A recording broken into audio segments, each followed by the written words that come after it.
Israel में हुए दशक के सबसे बड़े आतंकी हमले को लेकर अब दुनिया दो धड़ों में बंट गई है और इससे खतरा यह भी बढ़ गया है कि यह युद्ध सिर्फ दो देशों के बीच में ना रहकर फैल सकता है। इजराइल पर हुए भीषण आतंकी हमले में जहां Europe, France, Britain, Bharat, America जैसे देश सीधे सीधे इजराइल के समर्थन में हैं और इस आतंकी हमले की निंदा कर रहे हैं, इसके खिलाफ इजराइल की कार्रवाई का समर्थन कर रहे हैं, तो दुनिया के कुछ इस्लामिक देश इस वक्त पूरी तरह से आतंकी संगठन हमास के पक्ष में खड़े हो गए हैं।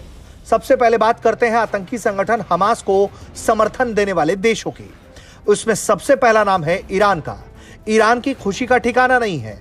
ईरान ने इस पूरे हमले के लिए हमास को बधाई तक दी है। एक मीडिया रिपोर्ट के मुताबिक ईरान के प्रमुख खामेनी के एक सलाहकार ने इजराइल पर हमले के लिए फिलिस्तीनियों को बधाई दी। सफ़ी के हवाले से कहा गया है, हम कथित फिलिस्तीनी लड़ाकों को बधाई देते हैं। हम फिलिस्तीन और यरूशलेम की आजादी तक कथित फिलिस्तीनी लड़ाकों के साथ खड़े रहेंगे। सिर्फ ईरान ही नहीं, सऊदी अरब और कतर जैसे देश भी इस पूरे मामले में खुलकर हमास के आतंकियों के साथ खड़े दिखाई दे रहे हैं। कतर ने तो सीधे सीधे इस पूरे हमले के लिए इजराइल को दोषी बताया है।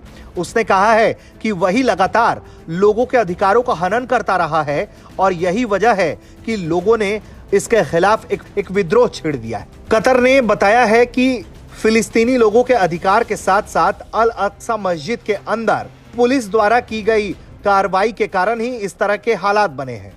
इसके साथ ही कतर कहता है अंतर्राष्ट्रीय समुदाय को भी तुरंत इजराइल को इस तरह की गतिविधियों से रोकना चाहिए और उसे अंतर्राष्ट्रीय कानून मानने के लिए बाध्य करना चाहिए। इसके साथ ही कतर ने यह भी मांग की है कि लोगों के खिलाफ किसी तरह का वॉर इजराइल की तरफ से छेड़े जाने पर उसे रोका जाए। और कतर के विदेश मंत्रालय ने यह भी कहा है कि वो पूरी तरह से फिलिस्तीनियों के इंसाफ के साथ खड़ा है और अपने फिलिस्तीनी भाइयों के अधिकार के लिए लगातार इसी तरह से उसका साथ देता रहेगा। यहां तक कि उसने पुराने मुद्दे यानी कि 1967 के बॉर्डर को फिर से स्वतंत्र रूप से लागू करने की मांग की है। वहीं बात सऊदी अरब की करें तो सऊदी भी इस पूरे मामले में इजराइल के खिलाफ जाता दिख रहा है। सऊदी के विदेश मंत्रालय की तरफ से जो बयान जारी हुआ है उसमें यह लिखा गया है कि वो इस पूरे मामले को देख रहा है और इस बयान में इजरायली आर्मी को इजरायली ऑक्यूपेशन फोर्स कहा गया है और हमास के आतंकियों को फिलिस्तीनी धड़ा कह के संबोधित किया गया है। इसके साथ ही सऊदी अरब ने कहा है कि वो चाहता है तुरंत इस बिगड़े हुए हालात को रोक दिया जाए ताकि लोगों की सुरक्षा की जा सके। और वो ये भी कहता है कि हमने लगातार इजराइल को इस बात की चेतावनी दी थी कि फिलिस्तीनी लोगों को दबाना, उनके अधिकारों से उन्हें वंचित करना एक दिन बुरा नतीजा लेकर आएगा। इसके साथ ही उसने अंतर्राष्ट्रीय समुदाय से अपील की है कि उस पूरे मामले में हस्तक्षेप करे और समस्या का समाधान निकाले।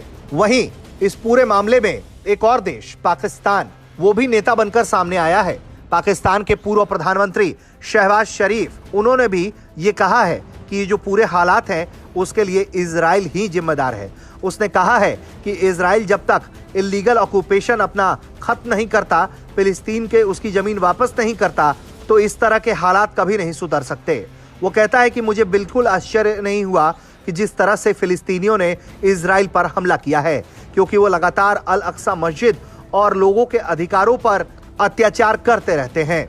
इसके साथ ही उन्होंने ये भी कहा है कि दुनिया के देशों को ये समझना पड़ेगा कि लगातार शांति बनाए रखने के लिए इजराइल को फिलिस्तीन की जमीन पर से अपना ऑक्यूपेशन खत्म करना पड़ेगा और फिलिस्तीन को मान्यता देनी पड़ेगी।